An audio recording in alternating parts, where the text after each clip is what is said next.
guys are pygmy goats, and pygmy goats originate from West Africa. Now over there they're primarily used for meat, but in more recent years, due to their small size and their larger than life personalities, they become increasingly popular as pets, especially in the Western society. Now they're also called the dwarf goats, and they come in a variety of different shades, markings and colours. And you can see that here we've got some of varying sizes, so some are really tiny, some are quite larger with longer legs, and that's perfectly normal, just as it is across different breeds of animals. Now these guys are brilliant climbers, they love to climb, as you can see, and they're able to do that by having 2 toes on the hooves. Now that means that they can then navigate the hillsides and the plains through Africa, and it also means that the very good climbers around here are able to navigate over the rocks and any stumps that we've got around for them to climb on. Now these guys have vertical pupils. These guys have vertical pupils, and the reason for that is it gives them a 280-degree vision. And that means that because these guys are vulnerable to predators, they can see any that may be approaching them from behind. Now as they're a prey animal, these guys need to be able to consume a lot of food in a small amount of time, and this is why they have 4 chambers in their stomach. And the first chamber is extremely large compared to the rest of the chambers.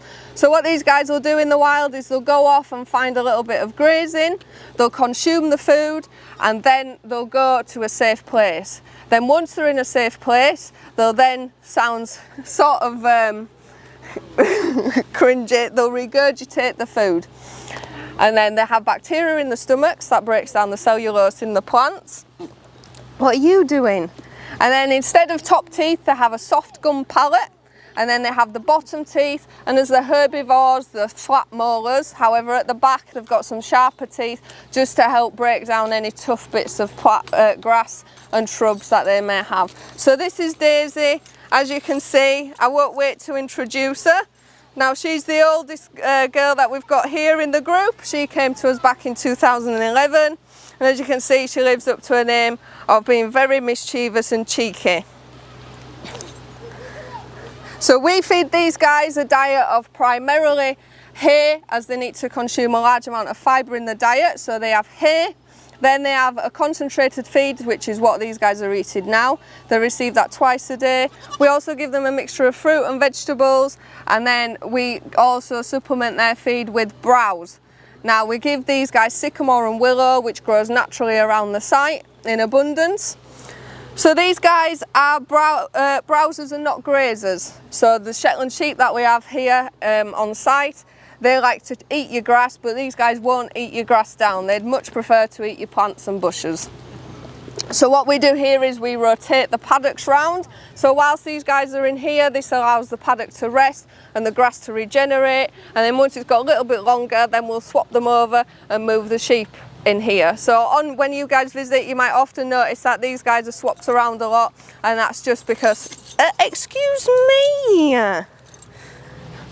that's just because we like to alternate the paddocks.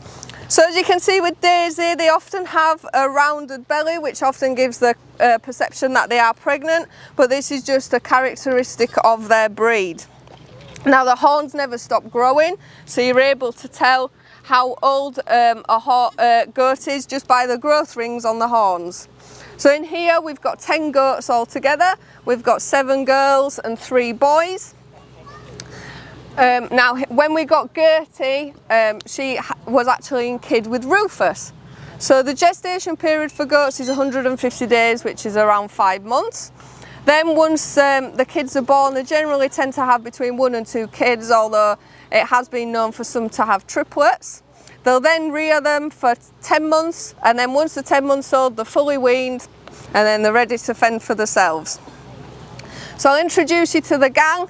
So the oldest one, as I said, is Daisy, and she came to us in 2011.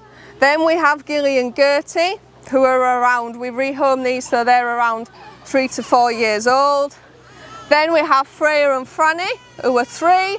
And then we've got the mischievous little kids of the group, who we've got just short of a year ago, and they've all just had their first birthday. And we've got little baby Rufus, who was born here. Now the kids all have sort of nicknames due to their mischievous personalities. So we have Winston, he's called Bitey McBiteface because he likes to nibble your nose. Then we have the black and white spotty one just in front of me here. He's called Woody, but his nickname's Moo Cow because he looks a little bit like a cow. Then we have Tallulah here. Now these guys are actually twins. So Winston's the boy and Tallulah's the girl, but as you can see how different the markings are, even though they are twins. Now Tallulah's nickname is Fidget Jones because all she does is wriggle like she's got ants in her pants. And then we have little Tulip. Now Tulip's the special baby of the group because when we got her she was very small, and then after a few weeks of having her she became very poorly and we thought we were going to lose her, so Tulip came to live at my house for 2 weeks and we bottle fed her every 4 hours and looked after her, and now she's back to full health and she's more mischievous than ever.